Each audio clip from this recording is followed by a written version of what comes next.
Hello everyone, कैसे हैं आप सभी लोग। आई होप आप लोग अच्छे होंगे। आज हम लोग स्टैंडर्ड 11th का maths 2 chapter number 1 complex number start करने जा रहे हैं और ये हमारा सबसे पहला वीडियो है। तो जैसा कि हम सभी लोग जानते हैं कि किसी भी वीडियो को स्टार्ट करने से पहले, किसी भी चैप्टर को स्टार्ट करने से पहले हम लोग को सबसे पहले उसका कॉन्सेप्ट समझना रहता है। तो आज सबसे पहले हम इसका कॉन्सेप्ट समझ लेते हैं कि इस लेसन में हमें कौन कौन सा कॉन्सेप्ट दिया है।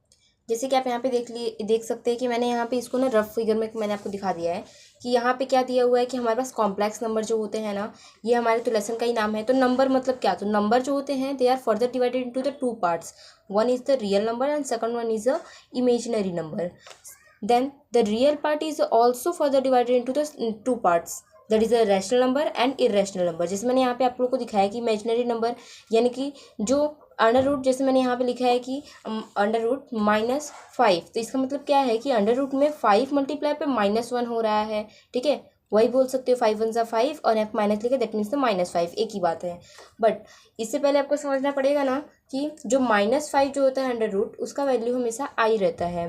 तो मैंने यहाँ पे कुछ आपको एक फ्लो चार्ट एक दिया है, इसको आप प्लीज़ याद कर लीजिएगा। ये जो ऊपर जो हेडिंग जो मैंने दिया है लिख के, इसको याद कर लीजिए। That means the i is equal to under root -1, i का square is equal to -1 and i का cube is equal to -i and i का 4 पावर में, तो ये क्या हो जाएगा हमारा 1। ठीक है, इतना हो जाएगा। फिर अगला बढ़ते हैं कि अभी अभी आप सोचोगे कि ये कैसे है। यहाँ पे मैंने फॉर एग्जांपल के लिए मैंने आपको समझाया है बस कि आई का मतलब आपको इतना से भी याद कर लेना है कि अंडर रूट -1। फिर अगर आपको निकालना रहेगा आई का आप स्क्वायर निकालो, तो आप ये फॉर्मूला निकाल सकते हो, ऐसा कुछ रख के तो आपको पता चल जाएगा। तो इतना से कुछ ढूंढने से अच्छा आप डायरेक्ट फॉर्मूला को यहाँ पे याद कर लो। बस खाली समझने के लिए मैंने यहाँ पे आपको लिख के दे दिया है।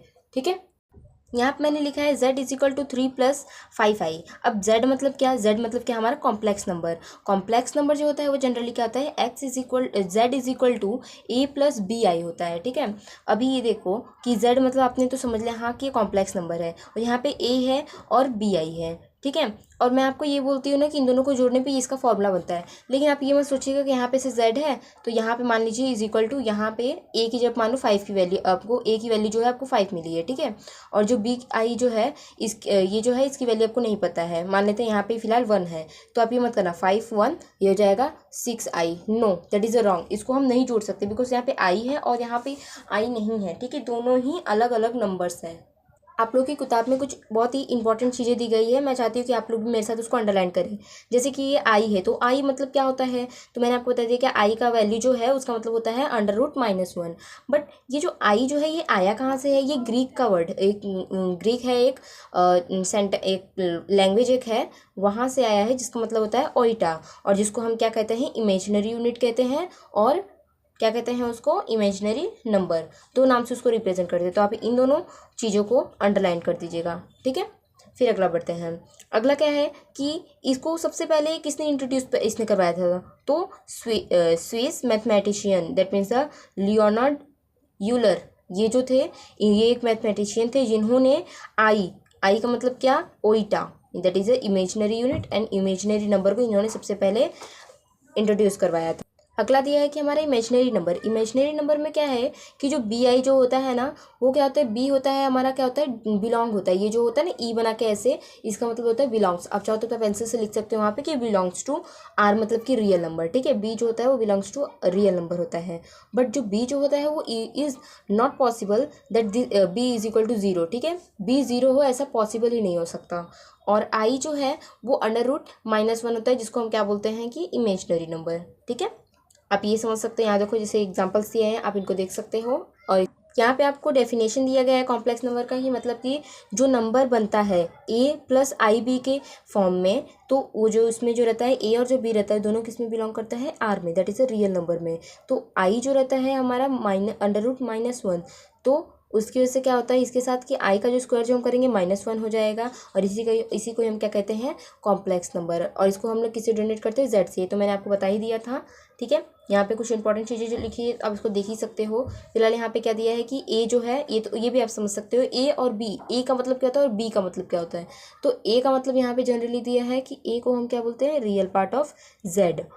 ओके, और इसको हम डिनोट किससे करते हैं, री एक्स से। अब ये जो री जो है उसका मतलब होता है कि real number of complex number, ठीक है। जेड का मतलब कॉम्प्लेक्स और आर ई का मतलब रियल। हम लोग चाहे तो इसको आर और ब्रैकेट के अंदर जेड दिखा सकते हैं, ठीक है। और इसको हम क्या बोलते हैं, इमेजिनरी पार्ट ऑफ जेड। यहाँ पे दिया हुआ है कि आई एम और ब्रैकेट के अंदर जेड लिखा रहेगा या फिर आई और जेड लिखा रहेगा, तो इसका मतलब क्या होता है, इमेजिनरी पार्ट ऑफ जेड। और यहाँ पे आप लिख सकते, यहाँ पे देखो कि रियल पार्ट ऑफ जेड। ये बिल्कुल सिंपल सी लॉजिक। अगला बढ़ते हैं कि यहाँ पे क्या है कि अगर सेट अगर हम पूछा कॉम्प्लेक्स नंबर का तो हम इसको किससे डोनेट करेंगे, सी से जो डोनेट इसको करेंगे, ठीक है। इसको हम लोग दिखाएंगे कैसे, मैंने आपको बता दिया था कि सी जो है यहाँ पे दिया कॉम्प्लेक्स नंबर, हम लोग अगर मान लो सी अगर हम लोग दिखा रहे हैं तो इसको हम लोग सी से दिखा देंगे। और इसके यहाँ पे ध्यान देना, यहाँ पे कर्ली ब्रैकेट ही आपको लगाना है। अगर आपने स्क्वायर ब्रैकेट है फिर राउंड ब्रैकेट आपने लगाया तो आपका आंसर रॉन्ग हो जाएगा। अगर आपका सभी चीज़ें राइट है और आपने ब्रैकेट अगर आपने गलत अपने लगा दी तो आपका पूरा आंसर रॉन्ग हो जाएगा। तो यहाँ पे देखिए मैंने आपको बताया था कि जो कॉम्प्लेक्स नंबर होता है वो ए प्लस आई भी होता है। और उसके अंदर क्या होता है कि ए, जो कि मैंने यहाँ पे देखिए ऊपर ही मैंने आपको बताया था, ठीक है। और फिर उसके बाद यहाँ पे देखिए कि ए और जो बी जो होता है दोनों किसके अंदर बिलोंग करता है, आर के, आर में, दैट मीन्स रियल नंबर में। और आई जो होता है हमारा कितना होता है, √-1। कॉम्प्लेक्स नंबर के लिए कुछ रूल होते हैं, तो सबसे पहले हम उसको देख लेते हैं। पहला रूल जो है वो हमारा क्या होता है, एडिशन का होता है, ठीक है। तो एडिशन पे हम लोग सबसे पहले बढ़ जाते हैं। तो एडिशन के लिए जनरली मैंने आपको क्या बताया था कि जो कॉम्प्लेक्स नंबर होते हैं वो real number plus imaginary number को क्या होते हैं, मिलाकर बनते हैं, ठीक है। तो इसका मतलब क्या है कि ए के यहाँ पे कुछ रहना चाहिए नंबर और बी के यहाँ पे, तब जाके हमारा क्या हो जाएगा, कॉम्प्लेक्स नंबर हो जाएगा। तो यहाँ मान लेते हैं हमारा 2 + 3i है और यहाँ पे मान लेते हैं कि ऐड करके 4 + 4i है, ठीक है। तो अब सबसे पहले क्या करना, जो रियल पार्ट है ना उसको रियल में ऐड करना और जो इमेजिनरी पार्ट है उसको इमेजिनरी के साथ प्लस कर देना, दैट मीन्स ऐड कर देना। 2 + 4 हमारा कितना हो जाएगा, 6 + 3 + 4 कितना हो जाएगा हमारा, 7i, ठीक है। इतना हमारा आंसर हो जाएगा। और इन दोनों वापस से मत जोड़ देना है कि वाह 6 + 7 13i हो जाएगा, ऐसा बिल्कुल भी नहीं होगा, ठीक है। क्योंकि इसमें एक रियल पार्ट है और एक इमेजिनरी पार्ट है। जैसे कि आप यहाँ पे भी देख सकते हैं, आपकी इसमें लिखा हुआ है, इसमें कुछ रूल्स दिए हुए, अगर आप इसको फॉलो करोगे तो आपको ये लेसन बहुत ही ईजी लगेगा। यहाँ पे क्या दिया हुआ है ना कि जैसे कि आपका जो नंबर जो है बहुत ही सिंपल सा है कि मतलब कि अगर मान लो कि अगर आपका ए अगर आपका 0 अगर रहेगा तो मतलब आपका सिर्फ बी सिर्फ बचेगा, ठीक है। ए 0 रहेगा, इसका मतलब क्या है, अगर आपका रियल पार्ट अगर आपका 0 अगर है, ठीक है, तो आपका सिर्फ इमेजिनरी पार्ट आपका बच रहा है, तो मतलब वो सिर्फ प्योर इमेजिनरी पार्ट है। और अगर आपका सिर्फ ए सिर्फ बच रहा है, दैट मीन्स बी अगर आपका 0 है तो मतलब सिर्फ ए सिर्फ बचेगा, क्योंकि ए 0 का मतलब कोई नहीं, तो मतलब ये हमारा फिर कट जाएगा, मतलब सिर्फ ए बचेगा और ए हमारा क्या है, रियल है। तो इसका मतलब क्या है, हमारा क्या हो जाएगा, प्योर रियल नंबर हो जाएगा। अब फिर इसके अंदर और बढ़ जाते हैं। तो अगर मान लो दोनों को दोनों ही अगर 0 कर दिया तो मतलब ये भी कट जाएगा, ये भी कट जाएगा, दैट मीन्स जो कॉम्प्लेक्स नंबर है वो तो 0 आ जाएगा ना। 0 आने की वजह से क्या हो जाएगा, इसको हम बोलते हैं 0 कॉम्प्लेक्स नंबर, ठीक है। तो ये हो जाएगा हमारा 0 कॉम्प्लेक्स नंबर, ओके।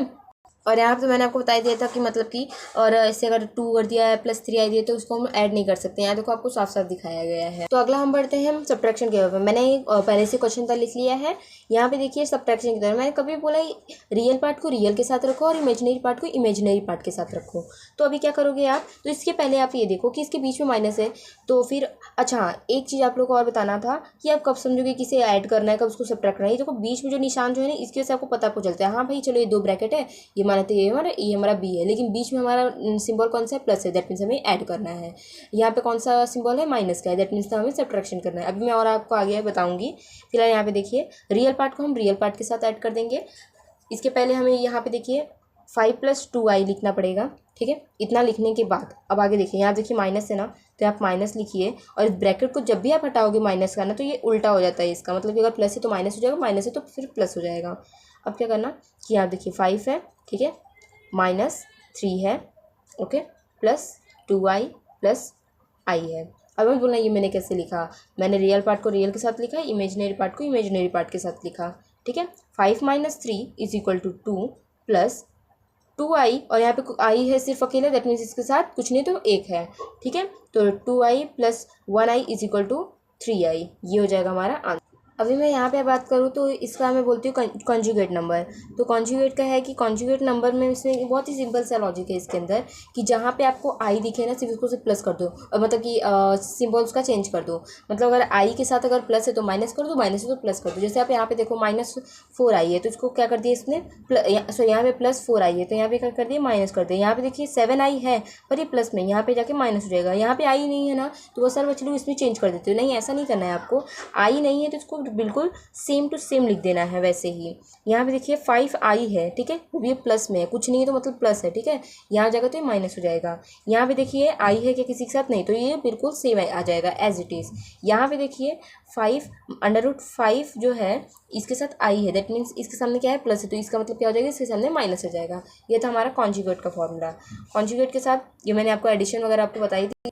अगला बात कर लेते हैं हमारे equality of the two complex number. Equality में बहुत सिंपल होता है, आपको मैंने जो बताया था ना फॉर्मूला कि a plus i b is equal to c आपको जो लिखना है, तो z is equal to a plus i b लिखना है। इसमें फिलहाल ध्यान मत दो, मैं जो बता रही हूँ उसको सिर्फ ध्यान दो। मैंने क्या बताया था आपको कि z जो होता है वो बराबर किसके होता है, a प्लस आई बी के होता है, ठीक है।